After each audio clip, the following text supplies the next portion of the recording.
ఓం నమః శివాయ. ఓం నమో నారాయణాయ.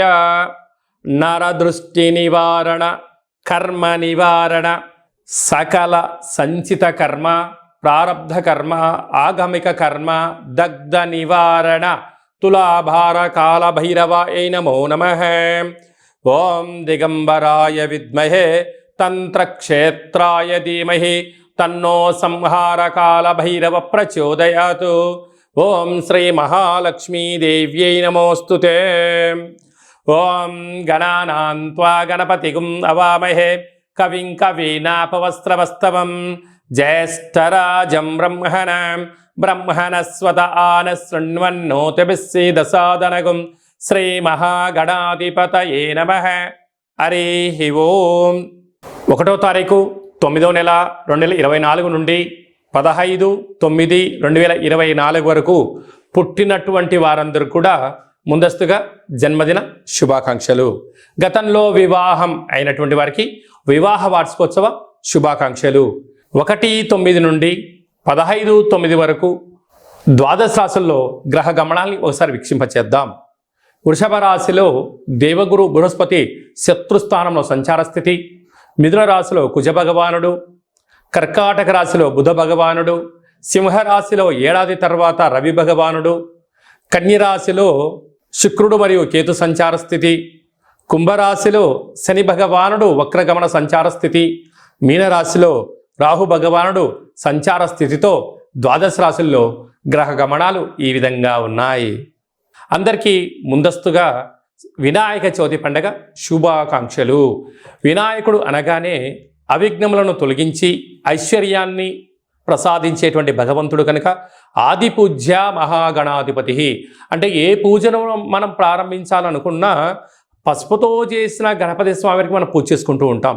భాద్రపద మాస శుద్ధ చవితి వినాయక జయంతి సందర్భంగా గణపతి స్వామి యొక్క ఆశీస్సులు మనందరిపైన ఉండాలని కోరుకుంటూ, కైలాసనాథుడి యొక్క సుపుత్రుడి యొక్క ఆశీస్సులు మనందరిపైనను చూపిస్తూ, ఎవరికి ఎలాంటి కష్టాలు లేకుండా అందరికీ విద్య, విజ్ఞానము, ఉద్యోగము, వివాహము, సంతానము, రాజయోగము, రాజభాగ్యము, రాజభోగము, ఆనందయోగము, ఎవరికి ఏవేవి కావాలో అన్ని ప్రసాదించే శక్తి ఆ విఘ్నేశ్వర స్వామి వారికి ఉంది కనుక అందరిపైనను గణపతి స్వామికి ఆశీర్వాదాలను కోరుకుందాం. దయచేసి వినాయక చవితి రోజు సాయం సంధ్యాకాల సమయంలో ఎవరు దయచేసి ఆకాశంలో ఉండబడినటువంటి చంద్ర భగవానుణ్ణి ఎవరూ దర్శించవద్దు. కారణం ఏమిటనగా మన కృష్ణ పరమాత్ముడు పాలలో గ్లాసులో చంద్ర భగవానుడు యొక్క దర్శనమైనందుకు ఆ సంవత్సరాంతము అనేక రకాలుగా చెయ్యనటువంటి నిందలను పడి అనేక రకాలుగా ఇబ్బందులకు గురయ్యాడు అని చెప్పి మనకు అనేక రకాల పురాణాలు చెప్తూ ఉన్నాయి. కనుక దయచేసి మనం ఎవరము కూడా చూడకుండా ఉండే ప్రయత్నం చేయండి. పరిస్థితుల ప్రభావం చేతనో ఏదో పరిస్థితుల ప్రభావం చూసినట్లయితే దగ్గరగా ఉండబడినటువంటి గణేశ స్వామివారి యొక్క మండపం దగ్గరికి వెళ్ళి ఆ అక్షంతలు వేసుకొని స్వామివారికి మనసారా దండం పెట్టుకోగలిగినట్లయితే ఆ యొక్క చంద్ర దర్శన దోషం తొలగిపోతుందని చెప్పి గమనించగలగాలి. వీలైనంత వరకు కలుషితము కానటువంటి, అంటే రసాయనిక రంగులతో తయారు చేసినటువంటి వినాయకుడిని కాకుండా ఆర్గానిక్ సహజ సిద్ధమైన రంగులను ఏర్పాటు చేసినటువంటి గణపతి స్వామిని పూజించుకుందాం. భావి తరాలకి, అంటే రాబోయేటువంటి రోజులలో కలుషితము లేనటువంటి చెరువులను కాపాడుకుందాం. ఎందుకనగా చెరువులో వేయడం వలన నీరు కలుషితం అవ్వడం, అందులో ఉండబడినటువంటి జలరాశులు అంటే చేపలు కానీ, కప్పలు కానీ, అనేక వానపాములు కానీ అవి మరణించకుండా కాపాడుకునే బాధ్యత మన అందరిపైన ఉందని చెప్పి కూడా గమనించగలగాలి. అలాగనే సంపూర్ణంగా మనము ఈ యొక్క గరికను, ఫలాలను, పత్రాలను, పుష్పాలను భక్తితో పూజ చేసుకుందాం. గణపతి స్వామికి ఆశీస్సులు పొందుదాం. అనేక మందికి ఆదర్శంగా ఉందామని చెప్పి కూడా గమనించాలి. కన్యరాశి వారు సోమవారం అమావాస్య, సోమవతి అమావాస్య, మంగళవారం అమావాస్య, కాళ అమావాస్య సందర్భంగా ఎలాంటి విధి విధానాలు పాటించాలో ఈ వీడియోలో సవివరంగా సంపూర్ణంగా తెలుసుకుందాం. కన్యరాశిలో ఏ నక్షత్రాలు వస్తారుగా? ఉత్తరా నక్షత్రంలోని 2, 3, 4 పాదాలు, హస్తా నక్షత్రంలోని 4 పాదాలు, చిత్తా నక్షత్రంలోని 1, 2 పాదమును కలిపితే కన్య రాశి అవ్వడం జరుగుతుంది. చాలామందికి పుట్టినటువంటి కాల సమయంలో డేటా ఆఫ్ బర్త్ లేనటువంటి వారికి పేరు యొక్క మొదటి అక్షరాన్ని అనుసరిస్తూ రాశిని తెలుసుకునే ప్రయత్నం చేద్దాం. టో, పా, పి, పు, ష, అణ, ట, పే, పో అనేటువంటి అక్షరాల వారందరికీ కూడా, రా, రి అక్షరం అనే వారందరికీ కూడా ఈ యొక్క కన్య రాశి జాతకులే. కన్య రాశి యొక్క అధిపతి బుధ భగవానుడు. వీరు సోమవారం సోమవతి అమావాస్య మఖ నక్షత్రము, మంగళవారము పుబ్బా నక్షత్ర సందర్భంగా, కాళ అమావాస్య సందర్భంగా రాశిలోనే శుక్రుడు మరియు కేతు సంచార స్థితి ఉండడం, శుక్రుడు యొక్క నక్షత్రం పుబ్బా నక్షత్రము మంగళవారం అమావాస్య ఉండడము, అదే కాకుండా వీరికి 6వ స్థానంలో శని యొక్క ప్రభావ సంచార స్థితి, 30 సంవత్సరాల తర్వాత వక్రగమన సంచార స్థితి ఉన్నప్పుడు రుణ సమస్యలు, రోగ సమస్యలు, శత్రు సమస్యలు, అంతర్గతమైనటువంటి బహిర్గతమైనటువంటి అపోహలు తొలగిపోగలగాలి అన్నట్లయితే కూష్మాండ దీపాన్ని ఒకటి ఏర్పాటు చేసుకోవడం, పూజా మందిరంలో అష్టదళ పద్మాన్ని వేయడం, ఉప్పును పోయడం, బియ్యాన్ని పోయడం, అందులో కొద్దిపాటి తెల్ల ఆవాలను పోసి గుమ్మడికాయను సగ భాగాన్ని కట్ చేసి పసుపు కుంకుమను పూసి 8 వైపులా దీపాన్ని పెట్టి దీపాన్ని వెలిగించుకొని షోడశ ఉపచార పూజా కార్యక్రమం చేసుకొని బెల్లాన్ని నైవేద్యంగా పెట్టడం కానీ, పెరగన్నం కానీ, చక్కెర పొంగల్ కానీ నైవేద్యంగా ఏర్పాటు చేసుకొని నమస్కారం చేసుకొని చాకలి ఆడవాళ్లకు దీన్ని దానము చెయ్యడం వలన సకలమైనటువంటి దోషాలు తొలగిపోతాయని చెప్పి గమనించాలి. కనుక వ్యయంలో రవి సంచార స్థితి, రాశిలోని కేతు శుక్ర సంచార స్థితి ఉన్నప్పుడు అనారోగ్యము, ఈతి బాధలు, ఎవరో ఏదో అనుకుంటున్నారు, అందరూ నాకే చెప్తున్నారు, నాతో అవసరం ఉన్నప్పుడు జనాలు ఒక రకంగా ఉంటున్నారు, నా అవసరమైన తర్వాత ఇంకో రకంగా ఉంటున్నారు అనేటువంటిది మనోవేదనకు మందు లేదు అని చెప్పి పెద్దవాళ్ళు ఎలా చెప్తూ ఉంటారో, ఇలాంటి ఈ కాళ అమావాస్య సందర్భంగా ఇలాంటి పూజా కార్యక్రమాలు చేసుకోవడం వల్ల సకల మనోధైర్యాన్ని మించినటువంటి ఆయుధం లేదు, ఆత్మవిశ్వాసాన్ని మించినటువంటి ఆయుధం లేదు అని చెప్పి మన పెద్దవాళ్ళు చెప్తుంటారు. మనోధైర్యంతో మీరు ముందుకెళ్ళండి, అద్భుతమైన విజయం మీ సొంతమవుతుంది. అది కాకుండా గ్రహాలలో అనేక రకాల మార్పులు చెందుతూ ఉన్నాయి కనుక వీలైనంత వరకు మౌనం, ధ్యానం, సూర్య నమస్కారం, దానం, ధర్మం, ప్రశాంతతతో మీకు మంచి కాలం ఉందని చెప్పి గమనించాలి.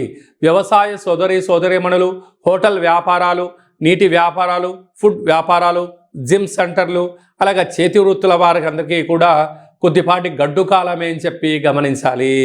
2/9/2024 మనకు సోమవారం అమావాస్య, శ్రావణమాస అమావాస్య, అందులో మఖా నక్షత్రంతో కూడుకున్న అమావాస్య రావడం వలన సోమవతి అమావాస్య అంటారు.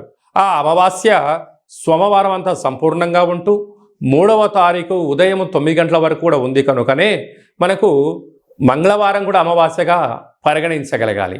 కనుక శ్రావణమాస అమావాస్య సందర్భంగా కాళ అమావాస్యగా మనము గమనించగలగాలి. వీలైనంత వరకు ఇంటిలో శుద్ధి పెట్టుకోవడం, మన జన్మ నక్షత్రం, మన జన్మతిథి, జన్మరోజు ఆ రోజు వచ్చినట్లయితే వీలైనంత వరకు నీటిలో ప్రయాణం చేయకపోవడం, వాయు ప్రయాణాలు చేయకపోవడం, విశేషమైన గొడవలకు దూరంగా ఉండడం, మౌనంగా ఉండే ప్రయత్నం చేయగలిగినట్లయితే మనకు దుష్టగ్రహాల యొక్క దోషం తగ్గుతుందని చెప్పి గమనించగలగాలి.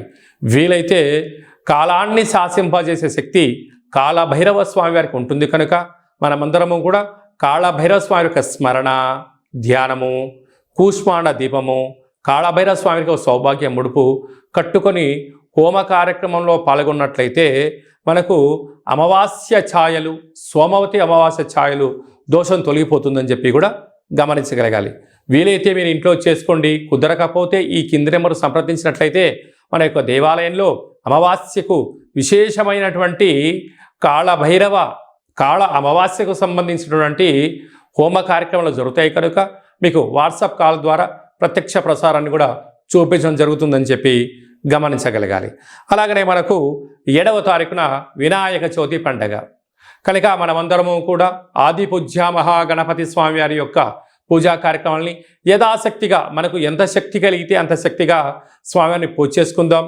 కలుషితం లేనటువంటి, రంగులు లేనటువంటి, రసాయనం లేనటువంటి వినాయక స్వామిని పూజిద్దాం. స్వామివారికి అటుకులు, బెల్లము, ఉండ్రాళ్ళు, లడ్డూ నైవేద్యాన్ని ఏర్పాటు చేసుకుందాం. స్వామివారి యొక్క ఆశీస్సుల కోసం మనం అన్ని విధాల మానవ ప్రయత్నం చేద్దాం. దయచేసి చంద్ర భగవానుణ్ణి దర్శించవద్దు అని చెప్పి మీరు గుర్తు పెట్టుకోగలరు. అలా విధి లేని పరిస్థితిలో దర్శించినట్లయితే ఈ కింది నెంబర్ సంప్రదించి మీ గోత్రనామాలు పంపించినట్లయితే ఆ యొక్క దోష నివారణకు మన యొక్క దేవాలయంలో ప్రత్యేకంగా పూజ చేయించి మీకు గరిక, అక్షంతలు, కంకణాన్ని పంపించడం జరుగుతుంది. కనుక దయచేసి 100కు 100% ఎవరు చూడవద్దు. తెలియని పరిస్థితిలో చూసినట్లయితే ఈ కింది నెంబర్ సంప్రదించండి. మీకు మంచి సలహా సూచన ఇచ్చి అష్ట కష్టాలకు మనము కేంద్ర బిందువు కాకుండా అష్ట ఐశ్వర్యం స్వాగతం పలకడానికి ఏమేం కావాలో సలహాలు సూచనలు ఇవ్వడం జరుగుతుందని చెప్పి గమనించాలి. అలాగనే మనకు 11వ తారీఖు భాద్రపద మాస శుద్ధ అష్టమి బుధవారము, జ్యేష్ఠ నక్షత్ర సందర్భము. ఇది చాలా ఒక 18 సంవత్సరాలకు ఒకసారిగా వచ్చేటువంటి బుధవారము, జ్యేష్ఠ నక్షత్రము, అందులో అష్టమి తిథి రావడము. అంటే వినాయకుడికి ఇష్టమైన రోజు బుధవారము, బుధుడి యొక్క నక్షత్రము జ్యేష్ఠ నక్షత్రము, అందులో అష్టమి తిథి రావడం అనేది చాలా అరుదుగా వస్తుంటుంది. కనుక మనం అందరము కూడా తంత్ర వరసిద్ధి మహాగణపతి స్వామి యొక్క పూజ చేసుకున్నట్లయితే వీలైతే ఎక్కువ మంత్రాన్ని స్మరణ చేసి ఏదైతే మనం కోరుకుంటామో దాన్ని విజయం సాధించడం జరుగుతుందని చెప్పి గమనించగలగాలి. మంత్రాన్ని చెప్తాను, ఒకసారి నోట్ చేసుకోండి. ఓం శ్రీం హ్రీం క్లీం గ్లౌం గం గణపతయే వరవరద సర్వ కార్యం. అంటే మనం ఏదైతే కార్యం అనుకుంటున్నామో ఆ కార్యం పేరు అనుకొని వశమానయ స్వాహ అనేటువంటి మంత్రాన్ని ఒక 27 సార్లు తగ్గకుండా రోజుకు ఒక 108 సార్లు ఈ మంత్రాన్ని ఉచ్చరింప చేయగలిగినట్లయితే మనకు కష్టాలన్నీ తొలగిపోయి ఐశ్వర్యానికి స్వాగతం పలుకుతూ ఆ పని మనకు అనుకూలించేటువంటి విధంగా తంత్ర తాంత్రిక వర కాల విఘ్నేశ్వర స్వామి యొక్క ఆశీస్సులు మనపైన ఉంటాయని చెప్పి కూడా గమనించాలి. ఈ విధంగా మనమందరము కాళభైరవ స్వామి యొక్క ఆశీస్సులు పొందుతాం, విఘ్నేశ్వర స్వామి యొక్క ఆశీస్సులు పొందే మానవ ప్రయత్నం చేద్దాం. ఇంకను ఈ యొక్క భాద్రపద మాసంలో మనం విజయం సాధించగలగాలి అన్నట్లయితే ఒక్కసారి ఈ పాత్రను చూసినట్లయితే ఒక పాత్ర కంచు పాత్ర, కాళభైరవ స్వామికి అక్షయ పాత్ర అని చెప్పి గమనించగలగాలి. ఈ యొక్క అక్షయ పాత్రను మనం ఎలా సద్వినియోగపరచుకోవాలో ఒకసారి చూద్దాం. ఇలా ఒకసారి శబ్దం చేసినట్లయితే ఈ పాత్రలోంచి ఓంకార శబ్దం రావడం జరుగుతుంది.